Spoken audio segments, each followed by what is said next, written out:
जीवन classes. Hello students, welcome to Jeevan classes. आज हम बात करेंगे बीएससी सेकेंड ईयर के इनऑर्गेनिक केमिस्ट्री के बारे में। तो हमने फर्स्ट यूनिट में स्कैंडियम तक कवर कर लिया था। आज हम बात करेंगे फर्स्ट यूनिट के टॉपिक जो हमारे पास जो नेक्स्ट टॉपिक है टाइटेनियम के बारे में। तो इसके सब टॉपिक देख लेते हैं कि इसमें हम कौन कौन से सब टॉपिक कवर करने वाले हैं। तो पहला जो सब टॉपिक है हमारे पास वो है कैरेक्टरिस्टिक प्रॉपर्टीज़।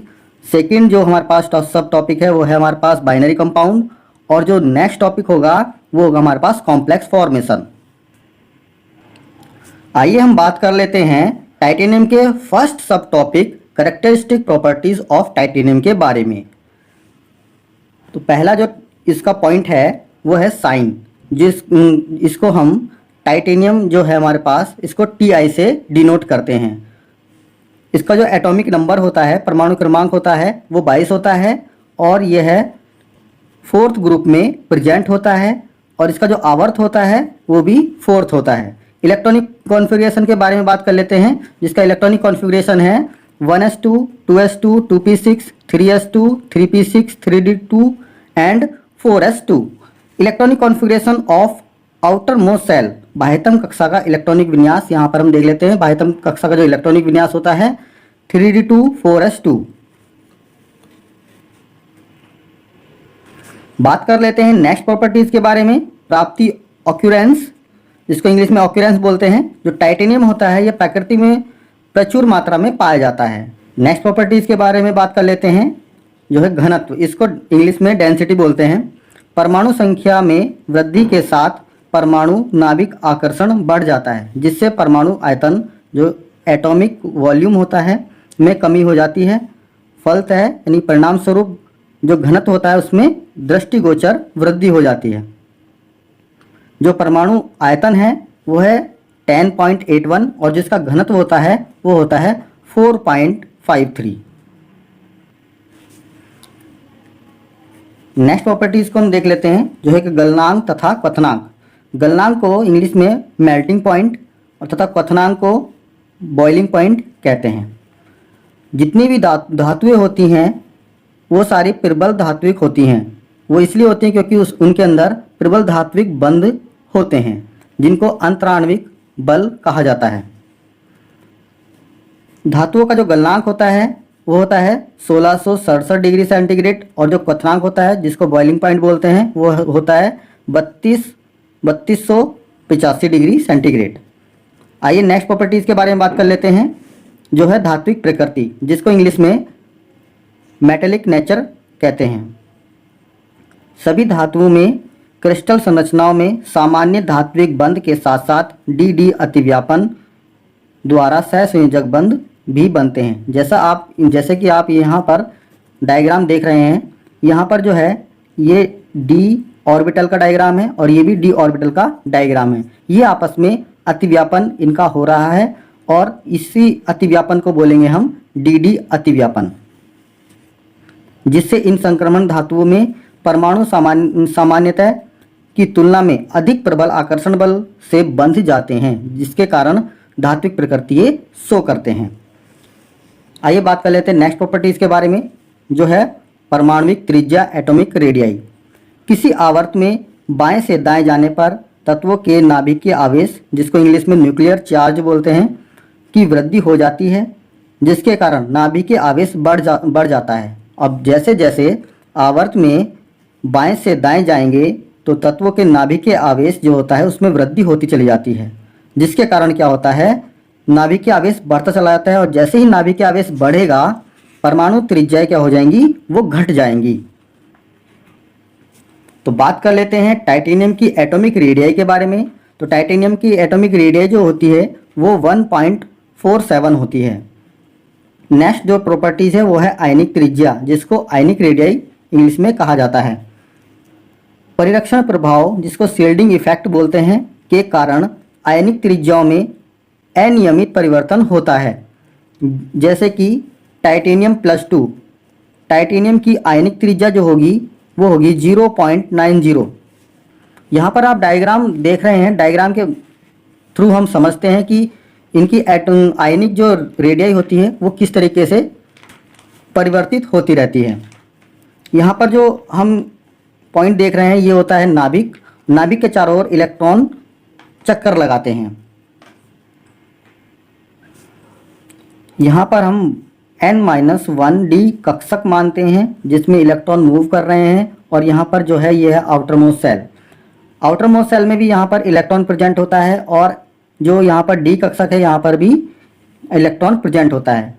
तो यहाँ पर जो इलेक्ट्रॉन है और बाह्यतम कक्षा में जो इलेक्ट्रॉन होगा, इन दोनों के बीच में जो फोर्स होगा वो होगा प्रतिकर्षण फोर्स, यानी कि एक दूसरे को क्या करेंगे, ये रिपेल करेंगे। अब यहाँ पर हम देख लेते हैं कि नाभिक द्वारा बाह्यतम कोश के इलेक्ट्रॉन पर जो नाभिक द्वारा आकर्षण बल लगता है वो हम यहाँ पर देख सकते हैं, नाभिक द्वारा आकर्षण बल। अब यहाँ पर जो इलेक्ट्रॉन है और यहाँ पर जो आउटर मोस्ट सेल में जो इलेक्ट्रॉन होगा, जो यहाँ इस सेल में इलेक्ट्रॉन होगा फर्स्ट सेल में, वो आपस में एक दूसरे को क्या करेंगे, रिपेल करेंगे, जो कहा जाएगा भीतरी इलेक्ट्रॉनों द्वारा परिरक्षण। परिरक्षण का मतलब होता है कि एक दूसरे को प्रतिकर्षित करना। तो हम यहाँ पर देख लेते हैं कि अगर धनायनों का आकार ऑक्सीजन संख्या के बढ़ने के साथ साथ क्या होता है, घटता रहता है। यदि अगर आकार बढ़ेगा तो ऑक्सीजन संख्या घट जाएंगी, अगर ऑक्सीजन संख्या बढ़ेगी तो आकार घट जाएगा। एग्जाम्पल के तौर पर यहाँ पर हम देख सकते हैं जो टाइटेनियम है जिसकी ऑक्सीडेशन नंबर +4 है, वो क्या है, वो छोटा है किससे, टाइटेनियम +3 से, और टाइटेनियम +3 छोटा है टाइटेनियम +2 से, क्योंकि जो अगर आकार बढ़ता रहेगा तो ऑक्सीडेशन नंबर क्या हो जाएगा, कम हो जाएगा। अगर ऑक्सीडेशन नंबर बढ़ जाएगा तो इसी तरीके से आकार भी उसका कम होता रहेगा। आइए बात कर लेते हैं विद्युत ऋणात्मकता के बारे में, जिसको इंग्लिश में इलेक्ट्रोनेगेटिविटी कहा जाता है। विद्युत ऋणात्मकता का मान प्रभावी नाभिक के आवेश के समानुपाती होता है। प्रभावी नाभिक के आवेश समानुपाती विद्युत ऋणात्मकता। तो टाइटेनियम की जो विद्युत ऋणात्मकता होती है वो होती है 1.5। तो यहाँ पर देख लेते हैं नेक्स्ट प्रॉपर्टीज के बारे में।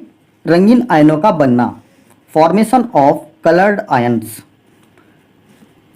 अधिकांश संक्रमण धातुओं के आयन रंगीन होते हैं क्योंकि अपूर्ण डी कक्षकों में विद्यमान अयुग्मित इलेक्ट्रॉन थोड़ी सी ऊर्जा पाकर उत्तेजित हो जाते हैं, और जैसे ही उत्तेजित होते हैं वह जो डी कक्षक में जो इलेक्ट्रॉन होते हैं वह रिक्त कक्षकों में चले जाते हैं, और वह इलेक्ट्रॉन क्या करते हैं, अयुग्मित डी इलेक्ट्रॉन का जो रिक्त कक्षक होता है उसमें स्थानांतरित होते ही डी संक्रमण यानी कि जो डी ट्रांजिशन बना लेते हैं। अब इस डी ट्रांजिशन जो हमारे पास डी संक्रमण होता है उससे थोड़ी सी ऊर्जा का क्या होता है, अवशोषण होता है। अब जैसे ही ऊर्जा का अवशोषण होगा वो क्या करेंगे, उसके बाद इलेक्ट्रॉन ग्राउंड स्टेट में आते हैं। अब जैसे ही इलेक्ट्रॉन ग्राउंड स्टेट में आते हैं तो वह एनर्जी को रिलीज करते हैं, जिससे हमें यौगिक रंगीन नजर आता है। यहाँ पे हम देख लेते हैं जो टाइटेनियम आयन होता है जो Ti+3 होता है, उसका जो रंग होता है वो गहरा बैंगनी होता है। इसमें जो अयुग्मित इलेक्ट्रॉनों की संख्या होती है वो होती है 1। 3D विन्यास इसका होता है 3D1, और जो रंग होता है वो गहरा बैंगनी होता है यानी कि पर्पल होता है। चलते हैं नेक्स्ट प्रॉपर्टीज़ के बारे में डिस्कस करने के लिए। तो नेक्स्ट प्रॉपर्टीज़ है चुंबकीय गुण, जिसको इंग्लिश में मैग्नेटिक प्रॉपर्टीज़ कहा जाता है। जिन तत्वों में अयुग्मित इलेक्ट्रॉन होते हैं वे तत्व अनुचुंबकीय यानी कि पैरामैग्नेटिक होते हैं। Ti जो टाइटेनियम होता है का इलेक्ट्रॉनिक विन्यास जो होता है वो 3d2 4s2 होता है। टाइटेनियम अनुचुंबकीय गुण दर्शाता है, जबकि टाइटेनियम +4 प्रतिचुंबकीय गुण दर्शाता है, क्योंकि Ti+4 आयन में इलेक्ट्रॉनिक विन्यास यदि हम देखें तो 1s2 2s2 2p6 3s2 3p6 होता है। प्रतिचुंबकीय पदार्थ वह होते हैं जिनमें अयुग्मित इलेक्ट्रॉन नहीं पाया जाता, और यहाँ पर जो Ti+4 है उसमें अयुग्मित इलेक्ट्रॉन नहीं है। इसमें कंप्लीट फील्ड इलेक्ट्रॉन है हमारे पास, जो ऑर्बिटल में इलेक्ट्रॉन होते हैं वो कंप्लीट फील्ड है, इसलिए यह कौन सा व्यवहार प्रदर्शित करता है, यह प्रतिचुंबकीय गुण प्रदर्शित करता है। जबकि जो Ti होता है यानी कि जो नॉर्मल टाइटेनियम होता है जिसका ऑक्सीडेशन नंबर 0 समझ लो कि 0 होता है, तो उसका जो व्यवहार होता है वो होता है अनुचुंबकीय, जिसको पैरामैग्नेटिक कहते हैं। चलते हैं नेक्स्ट प्रॉपर्टीज की तरफ, जिसको ऑक्सीडेशन संख्या कहा जाता है। ऑक्सीडेशन संख्या में हम देख लेते हैं यहाँ पर किसी तत्व की ऑक्सीकरण अवस्था उस आवेश के बराबर होती है जो उस तत्व के परमाणु पर रह जाता है यदि उसके यौगिक के अन्य परमाणुओं को आयनों के रूप में उससे पृथक कर दिया जाए। तो वह जो पृथक करने के लिए जो इलेक्ट्रॉन वहां से डोनेट या फिर एक्सेप्ट किए गए हैं उसी को क्या कहेंगे, उसकी ऑक्सीकरण संख्या कहेंगे। तो आइए हम समझ लेते हैं ऑक्सीकरण संख्या को डिटेल में। तो टाइटेनियम का जो इलेक्ट्रॉनिक विन्यास होता है वो होता है, आपको पता ही है कि 3d2 4s2 होता है। अतः इसकी भी केवल 4s इलेक्ट्रॉन उपयोग में लाने पर ऑक्सीकरण अवस्था +2 होती है। लेकिन जब दो अयुग्मित इलेक्ट्रॉन 3d इलेक्ट्रॉन प्रयुक्त होते हैं तो उसमें उनकी जो ऑक्सीकरण अवस्था होती है वो +4 हो जाती है। तो यहाँ पर जो टाइटेनियम के वेरियस टाइप्स ऑफ आयंस हैं वो हम यहाँ पर देख लेते हैं और उनकी ऑक्सीडेशन स्टेट भी यहाँ पर देख लेते हैं। जो Ti है, जो टाइटेनियम है, उसकी जो ऑक्सीडेशन स्टेट होती है वो 0 होती है। जो Ti+2 होता है उसकी ऑक्सीडेशन स्टेट +2 है और जो Ti+3 है उसकी ऑक्सीडेशन स्टेट +3 है। टाइटेनियम +4 की जो ऑक्सीडेशन स्टेट है वो है +4। जिस परमाणु की जितनी ज़्यादा ऑक्सीडेशन स्टेट होगी वह उतना ही अधिक स्टेबल होता है। वो स्टेबल इसलिए होता है क्योंकि वह तब तक इलेक्ट्रॉन को डोनेट करता रहेगा, कोई भी इलेक्ट्रॉन, कोई भी तत्व, कोई भी एलिमेंट तब तक इलेक्ट्रॉन को डोनेट करता रहेगा जब तक कि वह स्थायित्व प्राप्त ना कर ले। अर्थात यहाँ पर हम देख लेते हैं कि टाइटेनियम की ऑक्सीडेशन स्टेट 0 है तो यह अस्थायी है और टाइटेनियम +4 की जो ऑक्सीडेशन स्टेट है वो +4 है, इसलिए ये क्या है, यह स्थायी है। चलते हैं नेक्स्ट प्रॉपर्टीज की तरफ, जो है बाइनरी कंपाउंड्स, द्विअंगी यौगिक। द्विअंगी यौगिक को पढ़ने से पहले हम डिटेल में बेसिक पढ़ लेते हैं कि बाइनरी कंपाउंड्स पढ़ने के लिए की क्या क्या ज़रूरत होती है। इसमें ऑक्सीडेशन स्टेट की ज़रूरत होती है कि ऑक्सीडेशन स्टेट जिस एलिमेंट्स का ज़्यादा होता है वह स्थायी होता है और जिस एलिमेंट्स का ऑक्सीडेशन स्टेट कम होता है वह क्या होता है, वो कम स्थायी होता है। तो यहाँ पर जो बाइनरी कंपाउंड बनाएगा वह तत्व जो कि वह आयन जिसकी ऑक्सीडेशन स्टेट ज़्यादा होगी वह ज़्यादा कंपाउंड बनाएगा और जिसकी ऑक्सीडेशन स्टेट कम होगी वह कम आयन बनाएगा। तो सबसे पहले हम यहाँ पर इसका इलेक्ट्रॉनिक कॉन्फ़िगरेशन देख लेते हैं। जैसे कि आपको पता है इसका इलेक्ट्रॉनिक कॉन्फ़िगरेशन है 1s2 2s2 2p6 3s2 3p6 3d2 and 4s2। अब यहाँ पर हमने दे रखे जो एलिमेंट्स हैं, इनकी जो आयन्स हैं यहाँ पर दे रखे हैं और इनका इलेक्ट्रॉनिक कॉन्फ़िगरेशन भी यहाँ पर ब्रीफली दे रखा है और जो ऑक्सीडेशन स्टेट है वो यहाँ पर नोट डाउन किया हुआ है। और ऑक्सीडेशन स्टेट के साथ साथ हमने यहाँ पर नोट डाउन करने की कोशिश की है कि यहाँ पर वह कौन कौन से बाइनरी कंपाउंड बनाएंगे। तो यहाँ पर सबसे पहले देख लेते हैं जो टाइटेनियम है वो उसका जो इलेक्ट्रॉनिक कॉन्फ़िगरेशन है वो होता है 3d2 4s2 और जिसकी ऑक्सीडेशन स्टेट होती है वो होती है 0 और जो बाइनरी कंपाउंड होता है वो नो कंपाउंड होता है, यानी कि उसका कोई कंपाउंड नहीं होता। जैसे कि मैंने अभी पहले बताया है कि जिस आयन की ऑक्सीडेशन स्टेट ज़्यादा होती है वह ज़्यादा बाइनरी कंपाउंड बनाता है और जिस आयन्स की ऑक्सीडेशन स्टेट जितनी कम होगी वह उतनी ही कम बाइनरी कंपाउंड बनाएगा। तो यहाँ पर हम देख लेते हैं जो टाइटेनियम +2 है उसकी ऑक्सीडेशन नंबर होता है +2 और यहाँ पर जो बाइनरी कंपाउंड बनाएगा वो बनाएगा टाइटेनियम कार्बाइड और टाइटेनियम ऑक्साइड। अब यहाँ पर जो देख लेते हैं थर्ड हमारे पास आयन है वो Ti+3 है, इसकी ऑक्सीडेशन नंबर होता है +3 और यह बनाता है Ti2O3 एंड TiCl3। अब यहाँ पर हम देख लेते हैं कि TiCl3 जो है वह जिगलर नाटक उत्प्रेरक। नेक्स्ट जो आयन है हम उसको देख लेते हैं Ti+4, इसका जो ऑक्सीडेशन स्टेट होती है वो +4 होती है और इसका जो बाइनरी कंपाउंड होता है वो होते हैं titanium chloride and titanium dioxide. आइए हम यहाँ पर देख लेते हैं कि जो बाइनरी कंपाउंड है वह कौन कौन से हैं और इनको डिटेल में यहाँ पर समझ लेते हैं। तो पहला जो बाइनरी कंपाउंड है वो है टाइटेनियम सेकंड के यौगिक। हम यहाँ पर देख लेते हैं कि टाइटेनियम सेकंड के यौगिक कंपाउंड कौन कौन से हैं। जो टाइटेनियम सेकंड है उसकी जो ऑक्सीडेशन स्टेट होती है वो होती है +2। ये बहुत अधिक स्थायी नहीं है, इनमें कुछ कंपाउंड ज्ञात हैं और कुछ कंपाउंड नहीं है। टाइटेनियम कार्बाइड, पहला कंपाउंड यहाँ पर देख लेते हैं, टाइटेनियम कार्बाइड। टाइटेनियम कार्बाइड को प्राप्त करने के लिए टाइटेनियम ऑक्साइड को कार्बन के साथ रिएक्शन करने पर हमारे पास क्या बन जाता है, टाइटेनियम कार्बाइड, और प्लस में हमको क्या मिलती है, कार्बन डाइऑक्साइड मिलती है। इसके जो धात्विक चमक होती है इसमें, वो बहुत ज़्यादा होती है। यह चांदी की तरह चमकता है।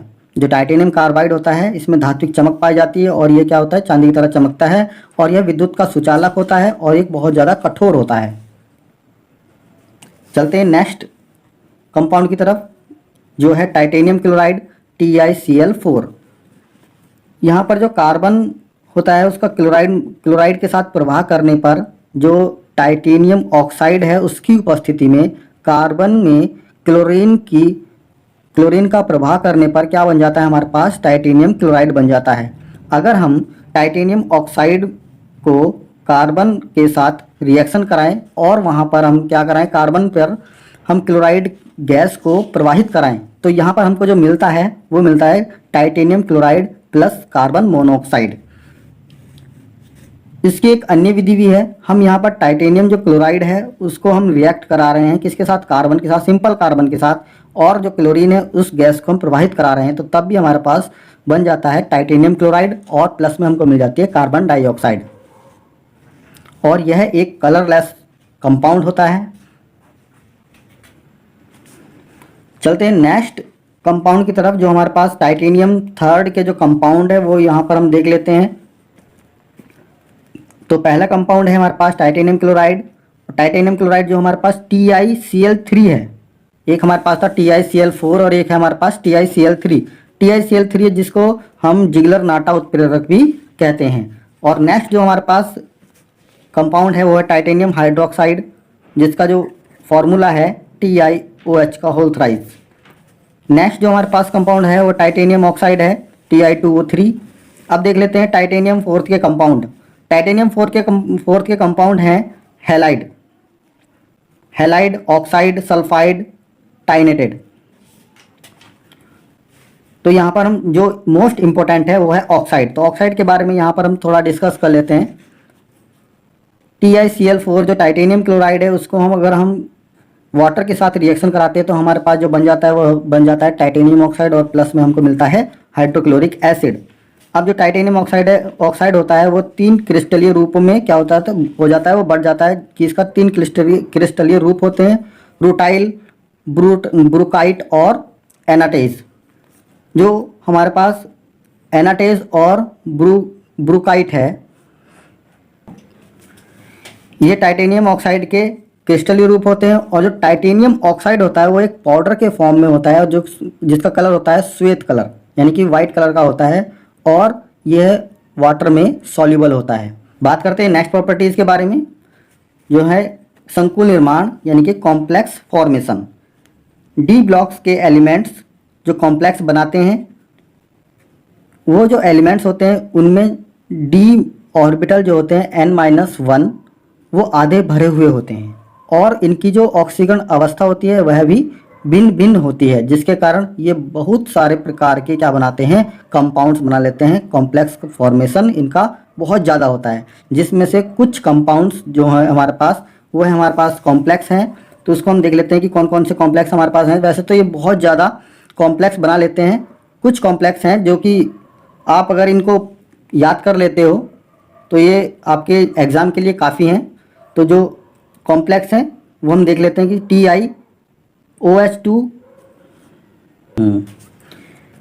TiH2O का होल 3+, और जो हमारे पास नेक्स्ट संकुल है वो TiCN का होल 4 होता है, और जो हमारे पास थर्ड नंबर का जो संकुल है वो है TiCO3 का होल 6, 2- एक्सेट्रा। इस वीडियो में हमने टाइटेनियम के बारे में आपको संपूर्ण जानकारी देने की कोशिश की है। तो बने रहिएगा हमारे साथ आपके अपने चैनल जीवन क्लासेस में। Thanks for watching.